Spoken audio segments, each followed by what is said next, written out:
नमस्कार बच्चों, कैसे हो आप सब। उम्मीद करता हूं कि आप सब अच्छे होंगे। तो चलिए शुरू करते हैं, क्योंकि ये है हमारे पढ़ाई का समय। और बच्चों, पढ़ाई ही एक ऐसा तरीका है जिससे कि आप अपने आप को संवार सकते हो, अपनी जिंदगी को संवार सकते हो और सबसे आगे बढ़ सकते हो। इसलिए इसमें पीछे रहने का तो सवाल ही नहीं है। चलिए हम शुरू करते हैं आज की अपनी पढ़ाई। और आज हम पढ़ने वाले हैं कक्षा 7 के विज्ञान की वर्कशीट नंबर 19। इस वर्कशीट में हम लोग पादपों में पोषण को पढ़ेंगे। मतलब पादप में पोषण कैसे होता है, उनको पोषक तत्व कैसे मिलते हैं और वे कैसे जीवित रहते हैं, इस चीज को आज हम समझने वाले हैं।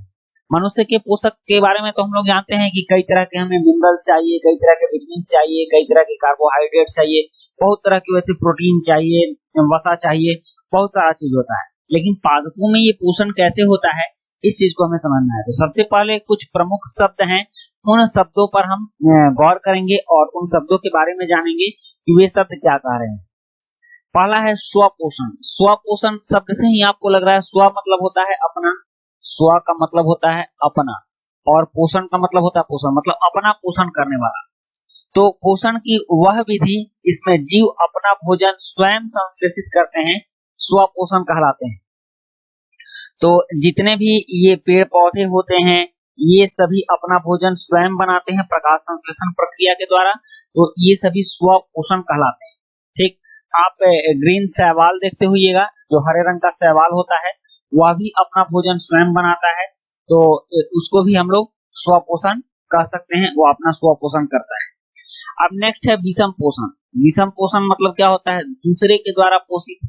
पोषण की वह विधि जिसमें जीव अपना भोजन अन्य पादप या जंतु से प्राप्त करते हैं विषम पोषण कहलाती है। मतलब कि जो जीव अपना भोजन दूसरों से ग्रहण करते हैं, अन्य पादप जंतु से प्राप्त करते हैं, जिसमें जीव अपना भोजन अन्य पादप या जंतु, पादप मतलब पौधे या जंतु से प्राप्त करते हैं, विषम पोषी कहलाते हैं। जैसे कुछ कीड़े हो गए। ठीक, तो जितने भी मानव हैं ये विषम पोषी हैं, जितने भी जानवर हैं ये सभी विषम पोषी हैं, जो अपना भोजन दूसरों से प्राप्त करते हैं, जैसे गाय, कुत्ता, बैल, मनुष्य, बाघ इत्यादि।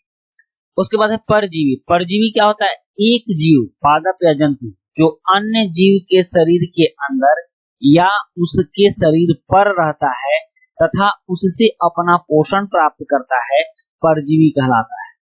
अब यहाँ है कि जो जीव है, जो भोजन ग्रहण करने वाला है, वह भोजन देने वाले जीव के ऊपर या उसके शरीर के अंदर रहता है। जैसे आप यहाँ अमर बेल देख सकते हो, यह परजीवी है, यह किसी पेड़ पर रहता है और इस पेड़ से अपना पोषण प्राप्त करता है, तो इसको परजीवी बोलते हैं। उसके बाद है नेक्स्ट है परपोषी। परपोषी क्या होता है, तो पादप या जंतु जिससे एक परजीवी अपना भोजन प्राप्त करता है परपोषी कहलाता है। जैसे यह पेड़ जो है यह परपोषी कहलाया, और यह इस पर अमरबेल लगा हुआ है तो यह परजीवी कहलाया।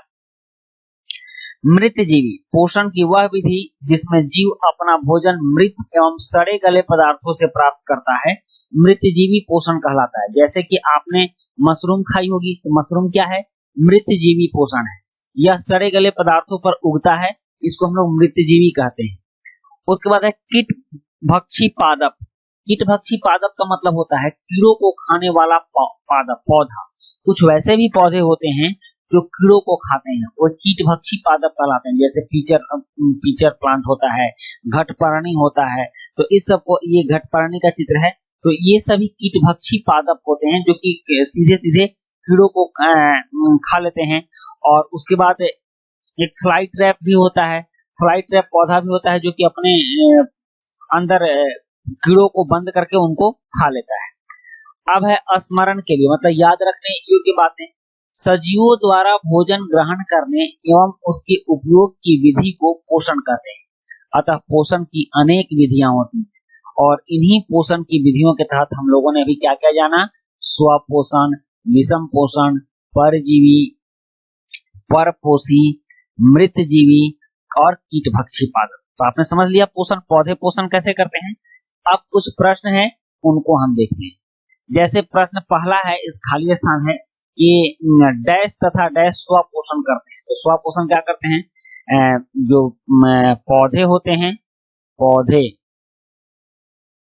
तथा हरे शैवाल जो होते हैं, हरे शैवाल, ये स्व पोषण करते हैं, अपना भोजन खुद बनाते हैं। उसके बाद मशरूम कवक किस चीज का उदाहरण है? तो ये मृतजीवी पोषण का उदाहरण है। मशरूम मृतजीवी पोषण का उदाहरण है, मृतजीवी पोषण हो गया। अब कह रहा विषम पोषी जीव के दो उदाहरण लिखिए। तो आपने देखा है विषम पोषी किसको कहते हैं? जो स्वपोषी को खाता है, जो स्वपोषी से अपना भोजन प्राप्त करता है। तो विषम पोषी कौन हो गया? विषम पोषी मनुष्य भी विषम पोषी, मनुष्य क्या है? विषम पोषी। बाघ क्या है? विषम पोषी। तो इस तरह से दो उदाहरण हो गए। अब है प्रश्न 4 कि निम्नलिखित में से सही कथन चुनें। कीटभक्षी पादप अपना पोषण केवल कीटों से प्राप्त करते हैं, यह सही है? नहीं, केवल कीटों से प्राप्त नहीं करते हैं, वो कीटों से तो प्राप्त करते ही हैं, प्लस जमीन में जड़ों से जल, मिट्टी, खनिज लवण लेते हैं, इसलिए इसको हम लोग गलत मानेंगे, ये पूरी तरह से सही नहीं है। और दूसरा है कि अमरबेल परजीवी का एक उदाहरण है, ये सही है, अमरबेल परजीवी का एक उदाहरण है, पूरा सही है। तो इस तरह से हम लोगों ने इनके प्रश्नों को भी कर लिया। तो बहुत ही अच्छे तरीके से हम लोगों ने आज पादपों में पोषण को समझा। तो बच्चों, इस तरह से आपकी ये वर्कशीट कंप्लीट होती है। और वीडियो अच्छी लगी हो तो लाइक, सब्सक्राइब, कमेंट जरूर कीजिएगा। मिलते हैं नेक्स्ट वीडियो में। Thank you.